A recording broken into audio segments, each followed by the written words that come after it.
Shalom Bapak Ibu yang dikasih oleh Tuhan. Kembali kita dalam renungan, kita sehat, kita kuat. Salam sejahtera buat semuanya dimanapun engkau berada. Mari kita angkat satu pujian dan kita sembah Dia. Kita belajar kembali dalam perenungan firman Tuhan. Haleluya. Tiada ragu lagi Tuhan.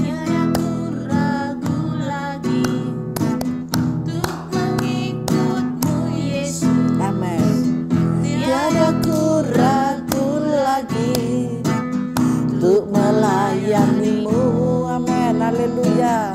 Walau banyak rintangan dan badai pun menerpa, tiada ku ragu lagi untuk selamanya.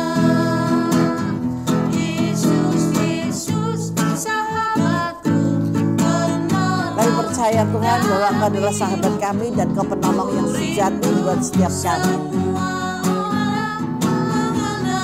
Amin, amin, amin. Engkau jalan kebenaran dan memberi hidup yang kekal bagi semua orang yang percaya padamu. Haleluya. Tiada ku ragu lagi untuk mengikutmu Yesus. Amin. Tiada ku ragu lagi untuk melayanimu. Walau banyak rintangan dan badai pun menerpa, tiada ku ragu lagi untuk selamanya.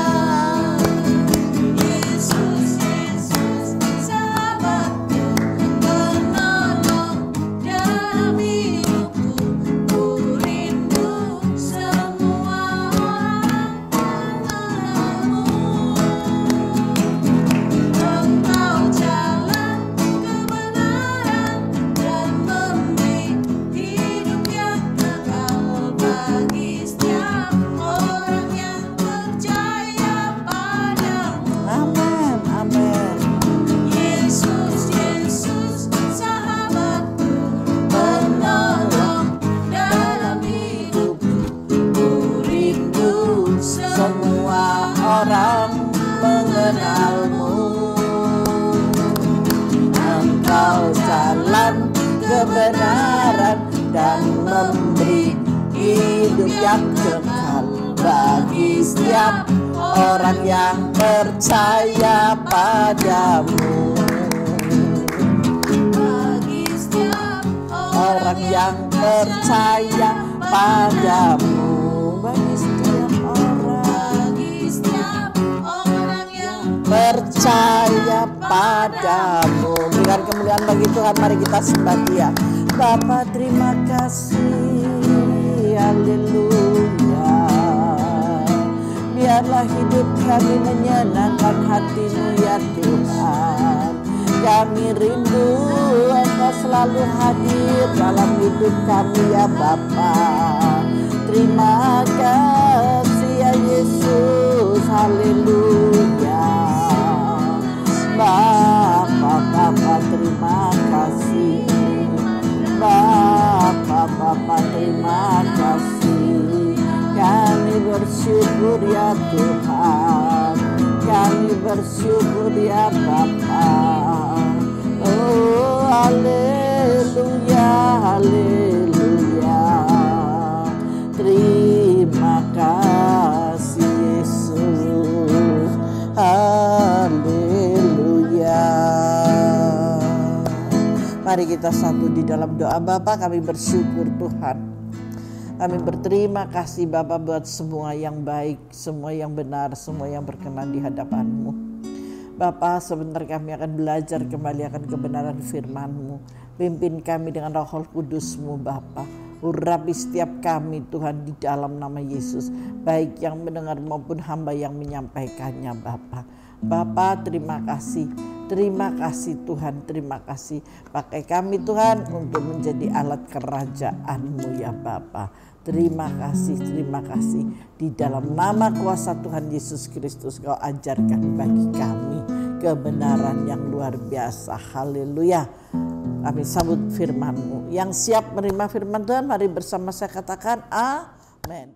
Mari kita masuk dalam kebenaran firman Tuhan, Bapak Ibu yang dikasihi oleh Tuhan. Dalam hari ini saya beri judul meniru yang jahat, ya. Dari judulnya aja meniru yang jahat, berarti kita tidak boleh meniru yang jahat. Itu saya mengambil dari 1 Raja-Raja 15 ayat 33 di sana. Satu ayat saja. Baisa Raja Israel. Dalam tahun ketiga zaman Asa Raja Yehuda, Baisa bin Ahia menjadi raja atas seluruh Israel di Tirsa. Ia memerintah 24 tahun lamanya. Amin. Jadi cuma satu ayat. Dia memerintah berapa tahun? Memerintah 24 tahun lamanya. Haleluya. Dan orang ini melakukan apa yang jahat di mata Tuhan, serta hidup menurut tingkah laku Yerobeam dan menurut dosanya yang mengakibatkan orang Israel berdosa pula. Karena mengikuti dosa. Dosa melahirkan dosa, tetapi kebenaran melahirkan kebenaran dan memperoleh hidup yang kekal. Satu ayat lagi di ayat yang ke-16. Tetap 1 Raja-Raja di ayat yang ke-16. 1 Raja-Raja 16 ayat yang ke-7. 1 Raja-Raja 16 ayat yang ke-7. Juga dengan perantaraan Nabi Yehu bin Hanani, firman Tuhan telah datang melawan Baisa dan melawan keluarganya, baik karena segala yang jahat yang telah dilakukannya di mata Tuhan, sehingga ia menimbulkan sakit hati Tuhan dengan perbuatan tangannya, dan dengan demikian menjadi sama seperti keluarga Yerobeam, maupun oleh karena ia telah membunuh Yerobeam. Waduh, di sini ini luar biasa. Tuhan kita itu dahsyat banget gitu ya. Nah, mereka ini semua karena tiru-tiru gitu ya, karena meniru yang jahat. Ketika meniru yang jahat, akibatnya apa? Akibatnya kejahatan yang ada. Dunia ini sedang ada dalam persoalan serius. Mungkin kita berpikir, betul, pasti persoalan politik dan ekonomi. Betul nggak Indonesia ya? Bagi kita, bagi saya, persoalan tersebut hanyalah dampak dan akibat dari meniru yang jahat. Jadi ada yang ditiru. Dari siapa ya? Tahulah, dari berita-berita kita pasti tahu ya. Kalau kita mau jujur, kita pasti setuju bahwa meniru yang jahat jauh lebih mudah daripada meniru yang baik. Akibatnya keluarga hancur, ekonomi goncang, dan politik tidak stabil. Mengapa demikian? Karena manusia pada dasarnya terdiri dari daging dan darah.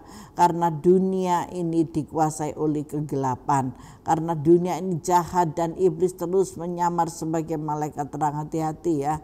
Akibat Alkitab berkata roh memang penurut tetapi daging lemah. Akibatnya manusia tertipu dan berpikir melakukan dosa itu justru asik. Karena itu untuk hidup benar sulit hari-hari ini. Untuk beribadah saja dipersulit. Begitu juga dalam mencari pergaulan yang baik. Tetapi orang yang dekat Tuhan pasti dapat menolak yang jahat untuk melakukan yang baik dan berkenan kepada Allah. Nah, Bapak Ibu yang dikasihi oleh Tuhan, ketika kita tahu di sekeliling kita itu orang-orang yang jahat, orang-orang yang berpikir dengan kepolitikannya, dengan berbagai cara pemikiran-pemikiran yang tidak serius gitu ya, itu sangat mudah sekali tertransfer. Tetapi kalau perbuatan yang baik itu sukar sekali untuk tertransfer. Maka dari itu mau saya katakan, ketika kita mau diperkenan oleh Tuhan, kita nggak usah ikut-ikutan yang tidak baik. Amin. Di sini di Alkitab itu menjelaskan bahwa Baisa Raja Israel melakukan apa yang jahat di mata Tuhan serta hidup menurut tingkah laku Yerobeam dan menuruti dosanya. Jadi itu karena ikut-ikutan Yerobeam. Padahal kalau misalkan, kalau Baisa ini mau bertobat itu bisa. Tetapi karena dia tidak mau bertobat, dia mengikuti aja, dia anggap itu enak, dia anggap itu baik, dia anggap itu benar, dia baik itu akan memberikan sejahtera buat rakyatnya. Seperti itu kira-kira ya. Padahal membuat ketidaknyamanan sama sekali di sini, yaitu karena dosa ini tadi.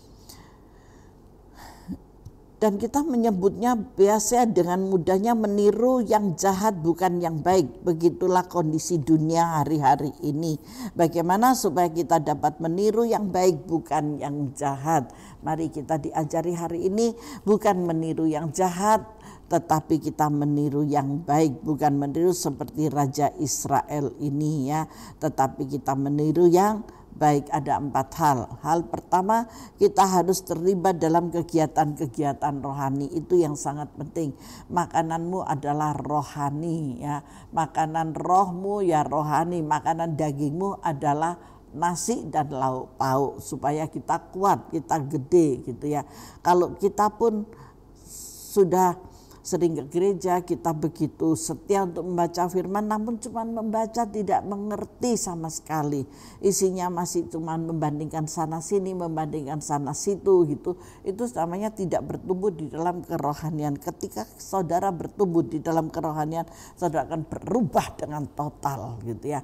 Maksudnya bukan berubah seperti orang yang operasi plastik seperti itu, bukan, tetapi berubah karakternya, berubah tingkah lakunya, berubah cara pandang dan cara pikirnya. Itu yang dikenan oleh Tuhan.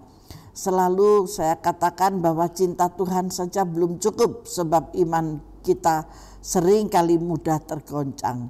Karena itu kita harus menjadi pelaku-pelaku firman Tuhan, bukan hanya menjadi pendengar yang setia. Haleluya. Ingat, jika kita hanya mendengar dan mendengar, maka kita mudah lupa. Tetapi kalau kita mendengar dan melakukan, maka kita pasti kuat.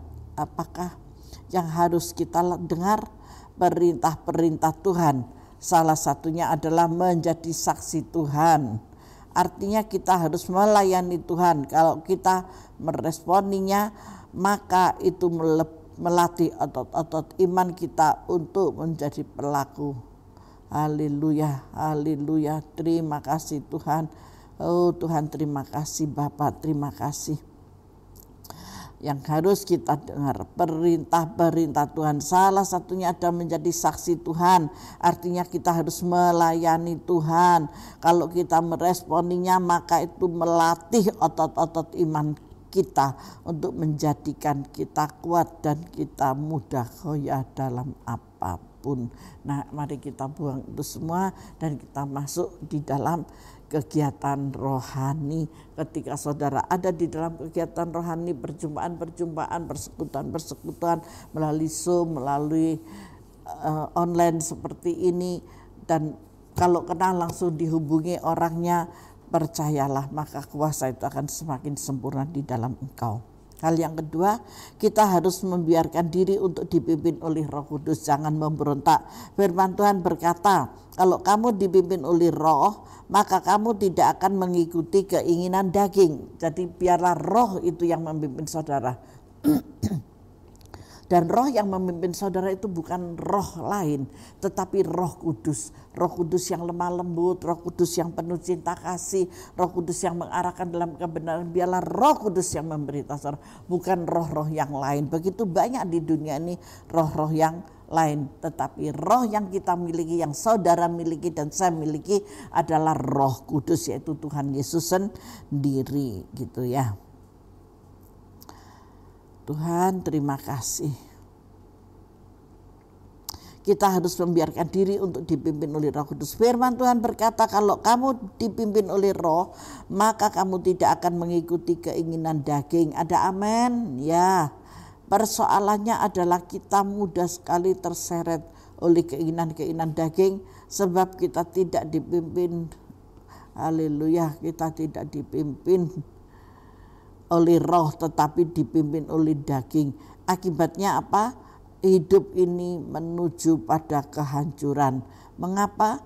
Karena daging dan darah menyukai hal-hal yang duniawi, tetapi Roh Kudus menuntun kita untuk terikat pada hal-hal surgawi. Jelas sekali Bapak Ibu yang kasih Tuhan. Hal yang ketiga, kita harus kita harus menjaga pergaulan kita. Pergaulan itu bisa merusak loh Bapak Ibu. Pergaulan yang sudah baik jangan sampai salah dimasukin yang tidak baik. Nanti pergaulan yang baik akibatnya akan terkontaminasi ketika engkau bergaul dengan yang tidak baik ya. Sekalipun kita sudah memberikan diri untuk dipimpin oleh Roh Kudus, tetapi kalau pergaulan kita buruk maka kita bisa saja terseret. Nah ini saudara, hati-hati anak-anak muda ya, khususnya ya anak-anak muda ini. Alkitab mengingatkan pergaulan yang buruk merusakkan kebiasaan yang baik. Kita boleh saja bergaul dengan siapa saja, tetapi kalau bicara keakraban, sharing satu dengan yang lain, maka ini harus hati-hati. Jangan biasakan untuk membicarakan masalah kita kepada orang yang belum mengenal Tuhan. Itu sangat berbahaya. Jadi kita bisa memilah, jangan dianggap bahwa semua orang yang saudara jumpa itu adalah orang yang baik, orang yang penuh pengertian dan berbelas kasihan kepada saudara. Ingat, orang-orang yang ada di sekitarmu itu adalah orang-orang yang biasa, bukan Tuhan. Sebaiknya perkatakanlah di dalam misbah Tuhan. Berdoalah kepada Bapa, serahkan semuanya ke dalam tangan Tuhan, dan Tuhan yang akan bertindak di dalam kehidupan saudara. Jadikanlah Tuhan itu sahabat yang sejati buat saudara, sehingga engkau akan mendapatkan jawaban dan jalan keluarnya. Faham ya? Supaya dikenan oleh Tuhan. Yang keempat, kita harus memegang teguh prinsip yang kita pegang dalam hidup. Orang-orang yang Tuhan pakai adalah orang-orang yang memegang teguh prinsip hidup dalam kebenaran. Prinsip inilah yang dipegang oleh Yusuf, Daud, Daniel, Sadrak, Mesak, dan Abednego. Sehingga mereka semua diluputkan. Yusuf pernah dipenjara, difitnah, tetapi akhirnya dia dipercaya untuk menjadi tuan atas kerajaan Firaun. Daud juga demikian, Daniel, Sadrak, Mesak juga demikian bersama Abednego ya. Mereka tidak bisa terkena bencana api yang menyala-nyala. Karena apa? Karena teguh dalam prinsip, dimulai dari keteguhan iman. Kita harus memiliki iman. Tidak semua bisa memiliki iman seperti Sadrak, Mesak, dan Abednego. Tetapi firman Tuhan ajarkan kepada kita contoh dari Alkitab. Tokoh-tokoh Alkitab yang menjadi contoh buat kita itu benar-benar mengalami kemujizatan yang luar biasa. Ya. Maka dari itu jangan goyah, amin. Sekali ikut Yesus tetaplah iring Yesus apapun resikonya, haleluya. Tuhan Yesus memberkati kita semua. Ada berapa hal tadi? Ada 4 hal. Yang pertama, kita harus terlibat dalam kegiatan-kegiatan rohani, tetapi jangan ngawur. Setelah selesai ya sudah, jangan selesai rasan-rasan, itu sama dengan bohong. Kedua, kita harus membiarkan diri untuk dipimpin oleh Roh Kudus. Jangan seenaknya sendiri. Kalau Roh Kudus bilang kamu harus begini, kamu harus begitu, kamu harus jalan lurus, kamu harus kembali ikuti arah-arahan itu. Yang ketiga, kita harus menjaga pergaulan kita. Amin. Kita kan ngerti, jangan sembarangan gitu ya. Tetapi pergaulan kita harus kita jaga dengan baik gitu. Karena apa? Karena Roh Kudus sendiri biarlah yang memimpin kita. Tetapi kalau pergaulan kita buruk, maka kita bisa saja terseret. Tetapi marilah kita mau dipimpin oleh Roh Kudus. Yang keempat, kita harus memegang teguh prinsip yang kita pegang dalam hidup. Yang menjadi contoh Yusuf, Daud, Daniel, Sadrak, Mesak, dan Abednego. Mereka memiliki iman yang teguh, memiliki iman yang kokoh. Masalah persoalan selalu datang. Daud aja dikejar-kejar ya. Tetapi Daud memiliki hikmat, tetapi dia diluputkan. Yusuf diluputkan, Daniel juga diluputkan. Haleluya. Tuhan memberkati kita semua. Mari kita masuk dalam doa. Bapa, terima kasih buat pengajaran firman-Mu sampai hari ini Tuhan. kami akan terus berada di dalam perkenanan di hadapan Tuhan.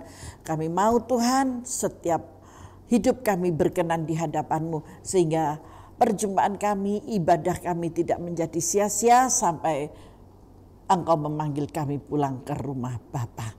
Terima kasih Allah Roh Kudus, terima kasih. Semua bukan oleh karena kuat dan gagah kami Tuhan, oleh harta kekayaan kami, tetapi oleh karena Roh-Mu yang memimpin kami, sehingga kami boleh berkenan di hadapan-Mu. Terima kasih Bapa, terima kasih. Urapi Tuhan setiap anak-anak-Mu setelah mendengarkan renungan Kita Sehat Kita Kuat ini, mereka semakin dimengertikan. Hikmat, marifat, pengertian turun atas mereka masing-masing di dalam nama Tuhan Yesus Kristus.